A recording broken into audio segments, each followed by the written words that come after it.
Okay, Assalamualaikum dan selamat sejahtera. Saya Waziri Wazir. Kita jumpa lagi ya. Ni sebenarnya kalau ikutkan ni dah kali kedua saya rekod ya. Yang first tu dah macam terlalu panjang kan. So untuk perkongsian ringkas kali ni saya dah nak cerita tentang storytelling dalam bidang fotografi lah. Saya nak cerita tentang technical kamera apa semua tu dah banyak kali dah saya buat kan.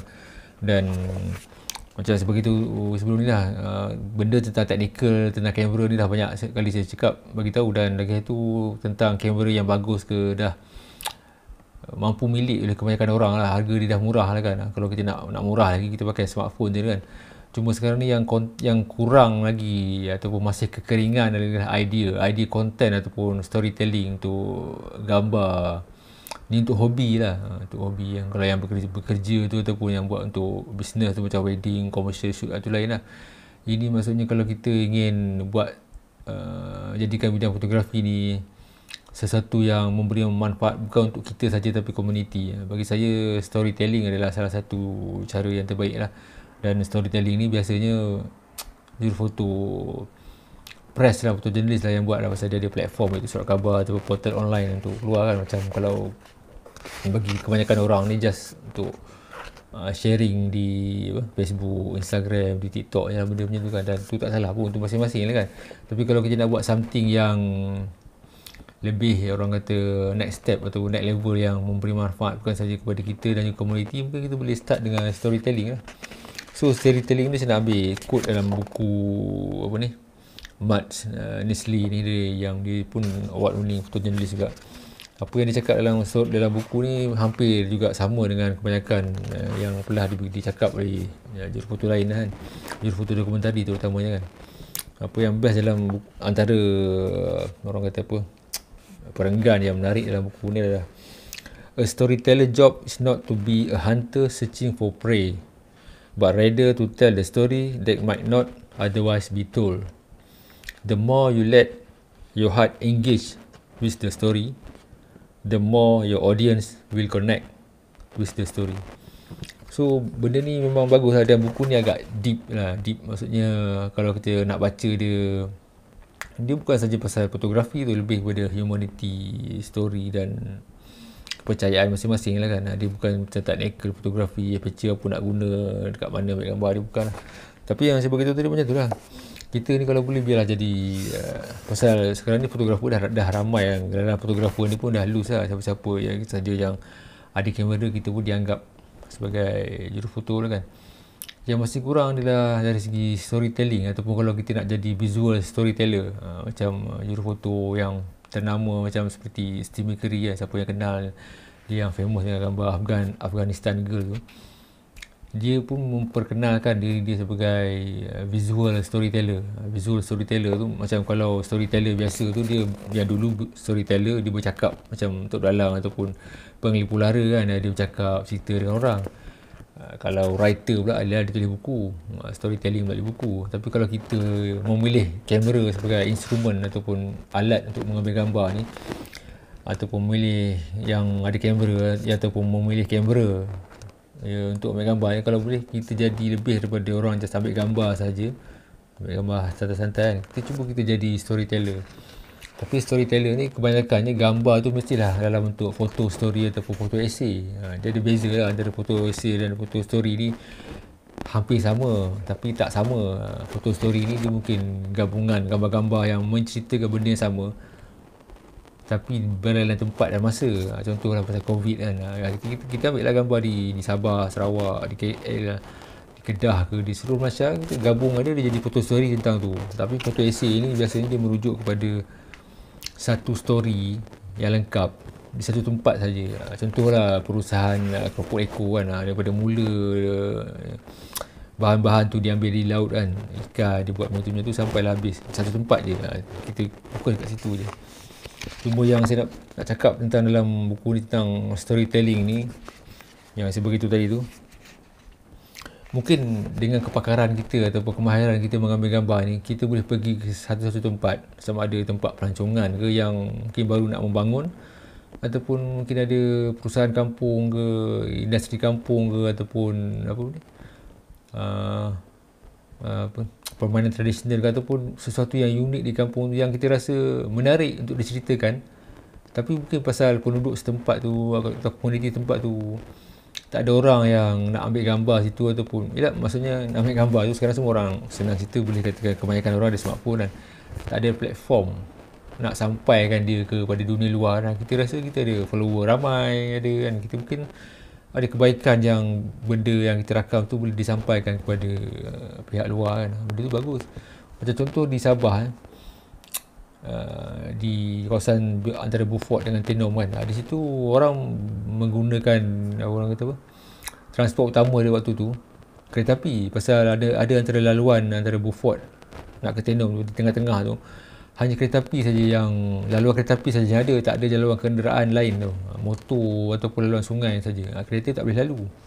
Dan kereta api pula bukannya 24 jam ataupun sentiasa ada je, ada masa-masanya orang akan menggunakan troli tau. Troli tu dia buat guna macam tayar kereta api juga, ataupun dia melalui landasan kereta api tu, ditolak pakai kayu. Benda tu mungkin kalau saya cakap tu mungkin ada orang yang tak tahu kan benda tu wujud di Sabah kan. Maksudnya sampai kan cikgu-cikgu di sana pun masih kalau dia ada, saya jumpa cikgu tu, dia kata boleh katakan setiap cikgu ada set troli tau. Pasal kebanyakan cikgu tinggal di Tenom, dia mengajar di Pangi, okey dan keadaan tanah runtuh di laluan tu kerap berlaku, dan cikgu sana dia bukannya dia nak naik sampan ke bot ke pergi ke sekolah tu, dan memang pengangkutan utama dia memang kereta api lah. Dan ada masanya bila tanah runtuh, dia bukannya boleh sehari siap, kadang seminggu, tapi takkanlah seminggu cikgu tak datang sekolah kan, kesian pula anak murid situ. Dan mereka akan menggunakan troli, maksudnya troli tu bergerak di atas landasan kereta api, dia tolak pakai kayu tolak, dan mengambil masa lebih kurang 2 jam kan. Benda tu jarang orang ambil gambar, maksudnya press jarang buat coverage kat situ. Dan gambar tu bukan tak ada orang cover, ada, cuma yang ambil gambar di kalangan cikgu sajalah, dan sekitar orang kata apa, di kalangan cikgu-cikgu situ pedalaman, dia tahulah benda tu kan. Tapi orang luar mungkin dia tak tahu benda tu. Itu satu. Dan mungkin orang luar sendiri pun tak tahu di laluan Tenom dan Beaufort ada satu lagi kereta api yang boleh dikatakan agak lama yang masih wujud lagi di Malaysia lah, senang cerita kan, berbanding dengan di Semenanjung kan. So bagi saya story tu menarik, dan mungkin bila ada pihak-pihak tertentu tengok keadaan macam tu, mungkin ada penambahbaikan ke, lebih dana ke untuk buat sesuatu yang lebih baik ke kat situ kan. Dan sekarang ni pun alhamdulillah lah, sekarang ni pun dah daripada Beaufort ke Halu Gilat tak silap saja, sekarang ni mungkin dah nak panjangkan lagi, dah ada jalan raya tau. Dulu penduduk di situ bergantung, antara Halu Gilat ke Beaufort tu bergantung sepenuhnya kepada kereta api untuk sampai ke sekolah. Pasal laluan kereta tak ada, motor mungkin jalan kampung lah, jadi memang yang paling mudah adalah kereta api saja.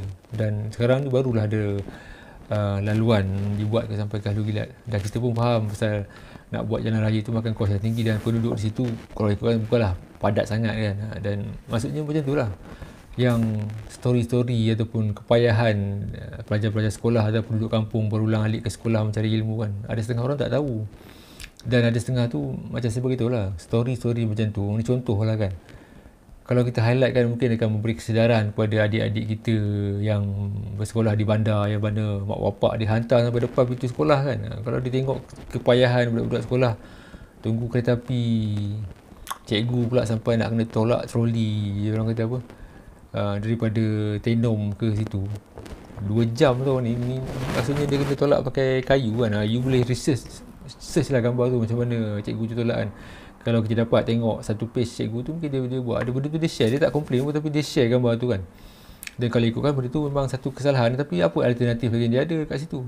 Takkan nak rafting dekat Padas punya sungai tu kan, sungai Padas tu di Sabah tu, boleh kata deras juga air tu kan, dah membahayakan nyawa juga. Dan naik troli tu pun agak membahayakan lah juga, tapi masih ditolak troli tu. Kereta api tak ada berfungsi, tak ada kereta api kat situ, jadi memang yalah, agak selamat lah, pasal memang takkan ada kereta api lalu situ, tanah runtuh kan. Dan pernah terjadi juga kereta api terbalik ke Sungai Padas tu. Benda tu kalau rajin kita boleh cari lah. So maksud saya, kalau kita ada kemahiran dalam bidang foto kan, maksudnya berbanding dengan orang lain sekarang ni kamera boleh kata semua orang ada lah. Maksudnya semua orang ada tu, yang kebanyakan yang bekerja lah di bandar, dia ada smartphone, itu kita boleh anggap sebagai kamera lah. Cuma mungkin dia tak ada kemahiran macam kita, yang kemahiran melihat cahaya yang bagus, komposisi yang bagus, momen yang bagus kan. Mungkin bila kita ada kemahiran tu, kita boleh gunakan untuk membantu komuniti-komuniti macam tu lah. Mungkin ada industri kampung yang kita boleh highlight kan. Dan kita tak dapat apa pun tak apa. Yang penting membantu ekonomi penduduk setempat. Dan mungkin ada orang kata kemudahan-kemudahan asas yang kita rasa perlu diberi tambah baik kan. Ada mungkin bangunan yang bangunan yang kita rasa menarik, yang agak uzur, yang kita boleh ambil gambar yang orang tak highlight kan. Mungkin kita boleh highlight dalam bentuk yang lebih bagus. Ataupun kawasan-kawasan kampung yang kita rasa ada potensi untuk pelancongan kan. Mungkin kita boleh membantu dari segi ekonomi dekat situ kan. Macam yang sebelum ni saya pernah cakap kan, ada gambar kawasan di Sabah tu, di Tegudang tu, yang mana ada jambatan gantung. Belakang jambatan gantung tu nampak Gunung Kinabalu kan. Sebelum tu saya dah banyak kali pergi Sabah lah, pasal salah satu sebab isteri saya orang Sabah, balik kampung lah kan. Kita tanya kawan saya, ada tak kawasan di mana jambatan gantung belakang tu ada Gunung Kinabalu. Gunung Kinabalu tu besar, banyak lah kan, tapi yang memang cantik, perfect tu saya rasa di Tegudang tu je lah. Yang memang pasal ni bukannya orang saja buat untuk tujuan pelancongan kan. Jambatan gantung tu memang orang buat untuk menyeberang ke sawah padi sebelah sana. Masa saya pergi tu 2010 ke 13 ke macam tu. Masa tu tak ramai orang pergi lagi situ, tak ramai. Dan jurufoto Sabah sendiri pun kebanyakannya tak tahu kawasan tu, pasal dia agak tersembunyi daripada jalan besar, jalan utama. Kita kena lalu rumah-rumah kampung, belakang rumah orang, barulah kita nampak benda tu. Dan bagi penduduk situ mungkin dia rasa tak ada apa yang menarik pun lah, pasal pemandangan biasa belakang rumah dia kan. Mungkin macam penduduk di Nepal, di Pokhara, di Sarangkot tu kan, belakang rumah dia gunung Banjaran, gunung Annapurna, dia tak ada apa lah sangat kan. Tapi bila saya sebagai orang luar daripada KL datang tengok kan, ini macam kalau buat homestay ke, buat orang kata apa, yelah camping punya tapak kan, memang bagus. Bawah tu sungai mungkin boleh, sungai tu mungkin mengalir ke kota Bedok. Dia sungai tu agak kat dalam lah, ada batu-batu kan, memang boleh mandi tu, insyaAllah selamat lah kalau bukan hari hujan kan. Ada jambatan gantung, ada Gunung Kinabalu di belakang. Dan sebelum tu memang kalau kita search Tegudang susah nak jumpa tau, pasal tak ada orang ambil gambar situ. Pasal yelah kampung, siapa nak pergi situ, dan jarang lah orang nak tersesat ke situ kan. Tak tahu macam mana saya boleh pergi dengan member saya Sabah Azman ke situ kan. Dan lepas tu sekarang ni kalau kita tengok Tegudang dah ada macam, ada homestay, ada tapak camping, ada orang buat tubing lagi situ kan. So maksudnya itulah macam saya beritahu tadi kan, kadang-kadang ada setengah tempat tu memerlukan kita yang mungkin ada kemahiran sikit tu, kita highlightkan yang kita rakam dalam bentuk yang komposisi yang bagus kan. Tunggu momen yang bagus, tunggu lighting yang bagus kan. Dan sekarang ni dah jadi tempat, kalau orang pergi sana, orang pergi selfie di situ kan. Sama juga macam di Desa Kettle di Sabah tu, yang di Kundasang tu, yang kawasan orang kata macam New Zealand tu kan. Dulu pun tak ramai orang pergi, dan saya pernah ambil gambar dulu, itu lama dah. Masa tu masuk tak ramai orang pun, masa tu free je. Masa tu saya 2004 ke 2004 lah. Lepas saya turun daripada Gunung Kinabalu tu, saya ajaklah member saya pusing-pusing Kundasang tu. Masa lalu tu, pasal nak pergi Gunung Kinabalu tu dia ada dua laluan naik dari Tipohon dan Mesilau. Saya naik dari Tipohon. So lepas habis turun dari Tipohon tu, saya ajak dia pergi Mesilau sajalah, nak tengok laluan yang kedua tu macam mana kan. On the way nak ke Mesilau tu, sekarang ni Mesilau tu dah tak ada dah pasal gempa tu kan. Saya nampak lah ada satu kawasan lembu-lembu ni, dia macam cantik lah kan.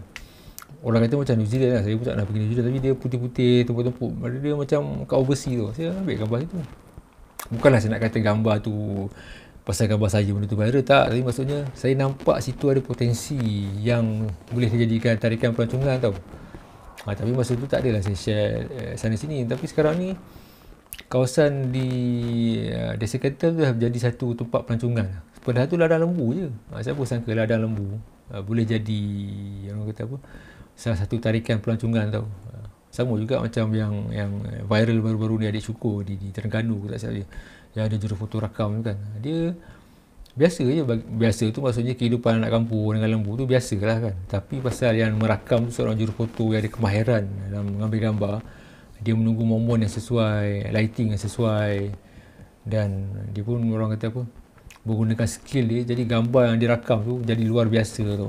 Walaupun anak-anak kampung yang menggembala lembu, kerbau, kambing ni satu benda yang bukanlah asing, tapi sebabkan kemahiran jurufoto tu ambil gambar dekat situ, sampai gambar tu jadi viral, sampai overseas punya fotografer pun nak datang ke Malaysia nak semata-mata nak rakam pemandangan yang macam tu. Dan macam saya beritahu tadi lah, tempat lain pun ada juga, cuma mungkin kurang di highlightkan kan, ataupun kita ni lebih suka pergi tempat yang dah sedia famous, kita pun nak pergi situ. Orang kata nak sebahagian daripada situ kan, padahal banyak lagi tempat lain. Dan Malaysia ni kalau ikutkan bukanlah besar sangat macam Rusia kan, boleh je kita jalan-jalan. Cuma kita ni mungkin lebih prefer ataupun lebih suka pergi ke tempat yang dah sedia ada, kita tahu viral, kita pergi situ lah, senang kan. Pergi tempat lain sesat apa semua kan, orang kata sense of adventure tu mungkin dah kurang kan. Tapi itulah. So apa yang saya nak sampaikan dekat sini apa yang saya nak sampaikan dekat sini adalah ni lah, jurufoto sekarang ni dah ramai. Okay, yang nak buat bisnes ke, wedding ke, komersial ke, iklan, advertising, itu lain lah. Ni kepada yang hobi ni, yang tak tahu apa benda yang dia minat kan. Mungkin dia minat ambil gambar landscape ke, street ke, ataupun apa-apa kan. Apa salahnya buat satu benda yang photo story kan, ataupun gambar yang ada cerita daripada just tak ada hala tuju kan. Memang tak ada salah pun ambil gambar sana sini suka hati kan. Tapi kalau kita boleh buat something yang ada bentuk photo story atau storytelling, benda tu kalau kita kumpul-kumpul, dia akan jadi body of work tau. Body of work ni dia bukannya macam foto essay ni kita boleh buat sekali, satu hari, seminggu ataupun mungkin sebulan. Tapi body of work ni dia ambil masa bertahun-tahun. Maksudnya benda tu sikit-sikit, bila kita kumpul dia jadi satu benda yang besar. Contohlah kita ambil gambar street fotografi kan. Okay, kita ambil gambar street di Kuala Lumpur, boleh kata tiap-tiap minggu walaupun bukan setiap bulan kan, mungkin sebulan sekali, 2 kali, tapi kita kumpul lah, dia jadi satu body of work yang menarik. Kita fokus situ je. Ni kadang-kadang kita ini pun kita ambil dia untuk awal-awal tu mencuba, tak salah lah kan. Tapi body of work tu macam tu lah. Mungkin lepas kita ambil street photo di KL, kita ambil street photo di Kota Baru, di Alustar, di Melaka, di Johor Bahru kan. Kalau kita kumpulkan semua benda tu, mungkin dalam 5-10 tahun lah, dia akan jadi satu body of work yang menarik lah. Street photography in Malaysia kalau dikumpulkan, daripada kita random ambil sana sini kan. Tapi benda tu kita kena ada plan awal lah, apa benda yang kita nak buat kan. Kalau tak ada apa-apa lah benda tu kan. Dan yelah, kita pulang pada masing-masing lah. Kalau kita nak, sama ada kita nak berkarya untuk sesuatu yang lebih memberi makna atau kesan kepada bukan sahaja kita dan kepada komuniti, ataupun just saja santai lah. Itu pulang pada masing-masing lah. Sebab sekarang ni itulah yang saya beritahu, yang susahnya sekarang ni bukannya nak beli kamera sekarang ni dah murah kan. Murah mahal tu taste masing-masing lah kan. Konten gambar tu ataupun apa benda yang kita nak sampai melalui gambar tu yang masih orang kata apa, kurang ataupun tak banyak benda-benda baru yang dipertontonkan. Kita banyak mengulangi benda-benda yang lama kan. Itulah dia. Kalau ada perkongsian lain-lain tu, ada komen ke, ada idea ke, ada nak kritik ke apa benda kan, boleh tulis di ruangan komen lah. Kita orang kata apa, berkongsi idea lah kan. Okey lah, sampai sini dulu lagi orang kata apa, perkongsian kali ni.